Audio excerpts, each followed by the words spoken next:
शिवाजी विद्यापीठाच्या वतीनं मार्च-एप्रिल 2024 सत्रातील 22 ते 31 जुलै या कालावधीतील विविध अभ्यासक्रमांच्या परीक्षा पूर परिस्थितीच्या पार्श्वभूमीवर स्थगित केल्या होत्या।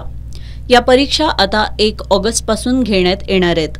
शिवाजी विद्यापीठाच्या संकेतस्थळावर या परीक्षांचं वेळापत्रक प्रसिद्ध करण्यात आलंय। मात्र काही भागात अद्याप पावसाचा जोर कायम आहे, त्यामुळे पूर परिस्थितीत चढ-उतार दिसून येत आहेत। तरी सुद्धा विद्यापीठानं नियोजित केलेल्या परीक्षा विहित वेळेत पार पडणं अत्यावश्यक आहे।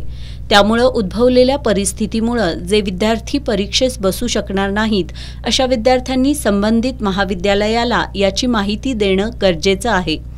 संबंधित महाविद्यालयांनी अशा विद्यार्थ्यांची एकत्रित माहिती विहित नमुन्यामध्ये गुगल फॉर्मद्वारे सादर करावी, असं परीक्षा आणि मूल्यमापन मंडळानं सूचित केलंय। 1 ऑगस्टपासून सुरू होणाऱ्या परीक्षाही जे विद्यार्थी देऊ शकणार नाहीत, अशा विद्यार्थ्यांच्या परीक्षा शिवाजी विद्यापीठाच्या कॅम्पसमध्ये घेण्यात येणार आहेत। या परीक्षांसाठी महाविद्यालयाकडून माहिती आलेल्या विद्यार्थ्यांचाच विचार केला जाणार असल्याचं परीक्षा आणि मूल्यमापन मंडळाचे संचालक डॉ.